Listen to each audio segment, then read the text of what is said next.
بسم اللہ الرحمن الرحیم۔ حضور اکرم صلی اللہ علیہ وسلم نے روزہ اور تراویح کا ذکر فرمانے کے بعد عام فرض اور نفل عبادات کے اہتمام کی طرف متوجہ فرمایا کہ اس میں ایک نفل کا ثواب دوسرے مہینوں کے فرائض کے برابر ہے۔ سمجھلیے ماں، رمضان مہینہ میں ایک نفل اگر ہم پڑھیں گے تو فرض کے برابر ثواب ملے گا، اور اس کے ایک فرض کا ثواب دوسرے مہینوں کے 70 فرائض کے برابر ہے، اور ایک فرض ادا کریں گے تو 70 فرض کے برابر ثواب ملے گا۔ اس جگہ ہم لوگوں کو اپنی عبادات کی طرف بھی ذرا غور کرنے کی ضرورت ہے کہ اس مبارک مہینے میں فرائض کا ہم سے کس قدر اہتمام ہوتا ہے اور نوافل میں کتنا اضافہ ہوتا ہے۔ فرائض میں تو ہمارا اہتمام کی حالت یہ ہے کہ سحر کھانے کے بعد جو سوتے ہیں تو اکثروں کی صبح کی نماز قضا ہو گئی، سحری کیا کسی لے اور فجر کی نماز بھی چھوٹ گیا، اور کم از کم جماعت تو اکثروں کی فوت ہو ہی جاتی ہے۔ گویا سحر کھانے کا شکریہ ادا کیا کہ اللہ کے سب سے زیادہ معتم بشان فرض کو بالکل قضا کر دیا یا کم از کم ناقص کر دیا، کہ بغیر جماعت کے نماز پڑھنے کو اہل اصول نے ادائے ناقص فرمایا ہے۔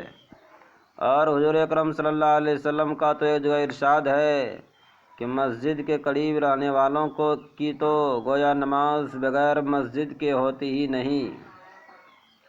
مظاہر حق میں لکھا ہے کہ جو شخص بغیر عذر کے بدون جماعت نماز پڑھتا ہے اس کے ذمہ فرض تو ساقط ہو جاتا ہے مگر اس کو نماز کا ثواب نہیں ملتا۔ اسی طرح دوسری نماز مغرب کی بھی جماعت اکثروں کی افطار کی نظر ہو جاتی ہے، افطار کھانے کے چکر میں جماعت بھی چھوٹ جاتا ہے، اور رکعت اولیٰ یا تکبیر اولیٰ کا تو ذکر ہی کیا۔ اور بہت سے لوگ تو عشاء کی نماز بھی تراویح کے احسان کے بدلے میں وقت سے پہلے ہی پڑھ لیتے ہیں۔ یہ تو رمضان المبارک میں ہماری نماز کا حال ہے جو اہم ترین فرائض میں ہے، ایک فرض کے بدلے میں 3 کو ضائع کیا۔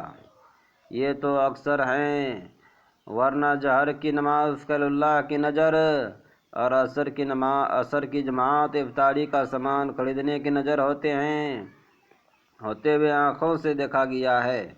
اسی طرح فرائض پر آپ خود غور فرما لیں، کتنا اہتمام رمضان المبارک میں ان کا کیا جاتا ہے، اور جب فرائض کا یہ حال ہے تو نوافل کا کیا پوچھنا۔ اشراق چاشت تو رمضان المبارک میں سونے کی نظر ہو ہی جاتے ہیں، اور اوابین کا کیسے اہتمام ہو سکتا ہے کہ جب ابھی روزہ کھولا ہے اور آئندہ تراویح کا سحم ہے اور تہجد کا وقت تو ہے ہی عین سحر کھانے کا وقت، پھر نوافل گنجائش کہاں۔